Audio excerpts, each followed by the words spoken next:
So as the Liberals prepare to change committee rules, the committees are changing financial rules. The NDP hasn't received serious parliamentary funding since the last election when it failed to get the 12 seats needed for party status. But now the Internal Economy Commission of the House has lowered the bar and reinstated some of the party's money. It'll be significant. You know, it's about $670,000. As you know, Parliament is complex. It moves quickly, it changes, and our ability to participate meaningfully is important to the government, it's important to the functioning, and it'll allow us to hire some staff who will help us discharge that duty. So hiring that staff is, of course, a boost for the NDP after mixed results in Monday's by-election. The party finished second in University Rosedale, gaining almost 10 points in the vote share versus last year, but still well below the party's 2021 result. And its vote in Quebec's Terrebonne continued to collapse, where the NDP got just half a percentage point in the vote share. NDP Leader Avi Lewis, he's in charge of turning all that around, and he joins me now. Mr. Lewis, good to see you. In the studio for the first time. First time I've seen you since you won, so congratulations on winning the leadership. Look, I don't need to tell you the situation the party you have taken over is in right now. We've seen Laurie Idlout cross over to Mark Carney's Liberals. We saw Dolly Begum leave the provincial NDP and get elected as part of the majority win there. I mean, how do you explain the NDP playing such a big role in this Liberal success? Well, I think the majority that we're witnessing now is a troubling one. I think parliamentary historians would be hard-pressed to find an example anywhere in the world ever where a majority has been assembled through floor crossers in the British parliamentary system. I have one example. Okay, tell me, because Manitoba, 1969, when Ed Schreier, a New Democrat, I should have known was this. one seat short, and a opposition MLA sat as a Liberal Democrat to give him a majority and save the government. Amazing. So there you go, in 1969. I was informed of that Monday night. So no one crossed to the government side, though, and there were not five. It was like a coalition. I know. No, this is, as a national government, this is an unusual thing. I'll tell you, David, what I worry about. Look, you know I've been doing this for a long time. This is not going to be the story that stays for years. Sure. But at the outset of this majority government, we have a world in which authoritarianism is rising, in which people are further and further distanced from a good feeling about their vote and our democracy. We live in a country where, with a first-past-the-post system, where 37% of the popular vote can get you absolute power virtually in Ottawa. We can't take any more measures that tarnish our own sense that our vote means something. So I really am concerned about the floor-crossing majority, and that's what it is. But that's what we got now, and that's where we'll do our work. Well, I mean, do you think Canadians see this as tarnish and illegitimate in any way? Because if you look at where broader public opinion polls are, Mr. Carney and his government have gotten more popular since the last election. And look, I concede your point. This is an unusual way to cobble it together. They didn't win it in an election. Sure. And I'm not saying this government has no legitimacy. No, I don't think this is a time for illegal. Hyperbole or anything like that. But it's worrisome. And it speaks to, and the ideological span, which spans the entire spectrum now from Dolly Begum to Marilyn Gladue, I don't know what it means to be a Liberal anymore. And for us in the NDP, frankly, it is an opportunity to remind Canadians there is a consistent voice, a principle in Parliament. We stand for actually measures that will improve your daily life in a cost of living emergency. We're fighting for a public option for groceries. We're naming surveillance pricing and at the supermarket and on retail, and actually laser focused on the emergency that people face every day trying to pay the rent. And this government has been distracted by trying to form a majority with floor crossers and by a lot of things internationally. And we're going to try to bring it home and have a relentless focus on what Canadians are going through, because it's really hard, and there needs to be a voice for that in Parliament. It's impossible to ignore what's happening internationally, though, when that is what's driving so many things domestically. Like even the price at the pump right now is because of Donald Trump's folly in Iran. You know, there was trade shocks last year with this trade war. There's supply shocks this year with the Strait of Hormuz issue, right? So you have to find a way to navigate that and recalibrate your economy. Well, those are also places where we have a very different offer, and places where the Liberals and Conservatives have a very similar offer. Both Liberals and Conservatives have at times cheered on Donald Trump's military adventures. The Prime Minister walked it back, but he celebrated the initial attacks in Iran. And he talked about the Iran nuclear threat, which we know was one of 50 different justifications that held no water whatsoever. And the NDP is an anti-war party. And we think that Canadians are very disturbed by these illegal, reprehensible, immoral wars that involve mass killings of civilians by Israel in Lebanon now, by the United States in Tehran and elsewhere. And we need a clear moral voice in international affairs as well. And the Liberals and Tories don't offer a big span there. You come to the question of slashing the gas tax, so they knock 10 cents off the excise tax. Sure. What's that actually going to mean at the pump in a couple of weeks? They're going to jack up the price anyway. We know this. Sure, but that, like, we are offering other solutions. Well, no, I want to talk to you about that because, look, the price of a barrel of oil, I think I'm using the Brent crude measurement, I think I'm using it correctly, went from $70 to about $120. Yeah. You know, West Texas Intermediate, roughly the same. You can't shield an economy from that kind of a shock. You can't shield an economy when we've doubled down on the export of oil and gas to the point where it's a major part of our economy. Right, we're tied into the world price, despite the fact that the gas you put in your car in Canada, the petroleum that we use, the vast majority of it is produced in Canada, refined in Canada.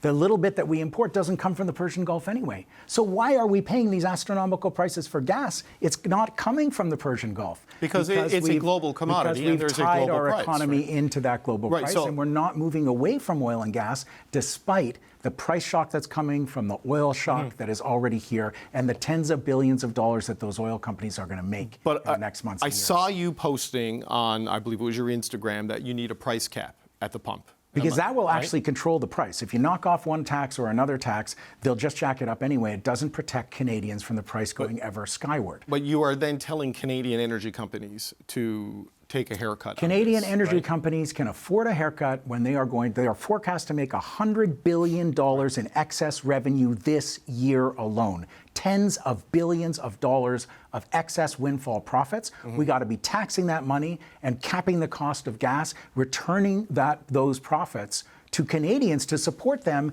in the price shocks that those oil companies' profits are going to drive. Jim Stanford, the economist, determined in the last price shock in 2022, 45% of it was driven, the inflation spiral, remember that? I do. Was driven by the high cost of oil. And the same thing's going to happen this time, even worse. But the federal government isn't the only player in this particular thing. Like, I come from an oil-producing province in Newfoundland and Labrador, and when the price of oil will go up, the corporate profits and the royalties that the people of Newfoundland and Labrador would get from their deals with the oil companies will go up. If you cap their profits, you cap what the provinces who produce these resources get, and they need... Places like my home province need that cash. We're addicted to oil as a society, and the governments are addicted to the revenue. In countries around the world, this is accelerating the transition away from oil and gas. If you're lucky enough to be able to afford an electric vehicle in this country, and they should not be so expensive, and if we'd followed policies, mandates, and support for not just giving hundreds of millions or billions of dollars of taxpayer money to American corporations for EVs that they would then just decide to take home in Donald Trump era, if we'd actually pursued a real policy to make EVs affordable in this country, it costs you the equivalent of 30 cents a liter to charge up your car. And countries around the world are accelerating the transition away from oil and gas. Canadians are being left behind because doubling down on the energy source of the 19th century is not going to do us well when the wind and the sun are free all day, every day. Look, should be running our economy. I get that, but there is a transition period of some kind. Which we haven't started, David. Understood, but you know, a lot of what you're talking about with the price controls, I mean, you know, Alberta from the 1980s is, you know, it sounds a bit like a national energy program or a derivative of that. Oh, don't put that, No, but it is. You want to freeze in the dark with heat? No, but it is putting a price cap on you know, a lucrative energy, natural resource that 2-3 provinces are heavily reliant on. I mean, I can hear Nahid Nenshi and Carla Beck right now saying, what are you talking about, Avi Lewis? Well, Carla and I had a great conversation the other day. And does she want a cap on the price of gas? She and I have some differences when it comes to energy policy, but there are a lot of things that we agree on, like it's time to start a transition. And, you know, it is a lucrative resource, but David, the massive proportion of these profits are being captured by the oil and gas companies, tens of billions of dollars, and they're mostly foreign owned. The Big Six in Canada is like 60% more American owned. So Donald Trump's wars are driving up the price of oil, and tens of billions of dollars from Canadians are going to, from a Canadian resource, are going to American I get all billionaires. of that, I get all of that, but constitutionally, natural resources is for the provinces, right? The stuff that is in their ground is for them to regulate and for them to develop and for them to control. And if you put a price cap on that, and the knock-on effect on that is to derail their commercial arrangements with the energy companies, I'm not talking about anything that would derail any commercial arrangements. Well, Chrystia Freeland put a 1% windfall windfall profit tax on the banks. Yes, in that same period but when they price were cap making... and a tax are different. No, but I'm talking about Right. a windfall profit tax Yes. to offset the price caps and to return that money to protect Canadians. But banks are from federally price regulated, gouging. right? So like that's Sure. in her purview. Yeah. Look, the federal government has many levers over all kinds of industries. The oil sands themselves would never have been developed as a commercial resource without massive amounts of federal subsidy, and go down the line, housing and healthcare and education and labor law. Much of it resides at the provincial level for regulation, and the federal government has levers. And in this moment, where Canadians are being gouged at the grocery store, we now know we're being spied on by our devices, and our browser history is being used to jack up the prices for individuals in this surveillance pricing crisis that is looming for us if we don't regulate it. The federal government has got to protect Canadians in the everyday emergency of just trying to get by in this cost of living crisis. We're going to stay laser focused on that. Okay, we're tight on time. I have two quick things I just want to touch on with you before I let you go.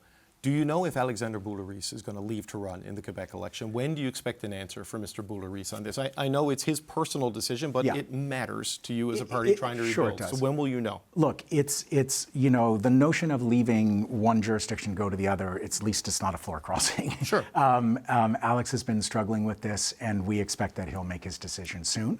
And, obviously we're braced for it. And we've seen a lot of movement in politics, and I think what people want to know is that the politicians that they elect remain true to the cause. Right. And Quebec is in a very fluid and important political moment. And if Alex feels that he needs to fight over there for the Democratic Socialist Party, there's no NDP provincially in Quebec. He'll be fighting for the same values and the same programs. Right. We really want him to stay. I had my first full caucus meeting today. Mm-hmm. He is an incredible parliamentarian, a principled, lovely, warm person, and he would leave a giant hole if he left. But we're hoping he stays, but we're prepared for whatever. Okay, I have to ask you about your first press conference on Parliament Hill this week. Yes. There were some moments. Right? I didn't notice. No, I know. It's just subtle stuff. But look. You mean my rookie mistake? Well, sure. Yes, of course. The one thing I wonder about is when there was a question for Heather McPherson, right? So we had a caucus meeting in the green room. I understand. And everybody said, you take all the questions. They may want to ask us questions. Sure. Your first press conference. What I didn't understand is I thought that we set the rules of there'd be a question and a follow-up, which is where they got off on the wrong track. I understand now the Parliamentary Press Studio is the press corps' house, and you'll see me act a little differently in future. Yeah, look, that's an inside baseball thing, right? Yeah. But, look. As a former journalist, there are a few spaces you control, so that's important. But part of it is being able to call an audible in the moment, and she is actually an elected official. I mean, was that just a mistake? I know you had a plan. But sure. We made an agreement, and I made the decision that I made in the moment, and yeah, for sure I regret doing that, for sure. Okay. Heather's incredible. Like Heather and I got to know each other really well during the leadership race, and I have immense respect for her and a tremendous amount to learn as I enter this game. And yeah, for sure I'd do it differently, 100%. Well, look, we appreciate you coming in, taking our questions. I do appreciate it. And I know it's been an up and down year, so congratulations, your win, and my sincere condolences on the passing. Your father is a great man and a great Canadian. I'm very sorry for your loss. Thank you. All right, that's NDP leader Avi Lewis.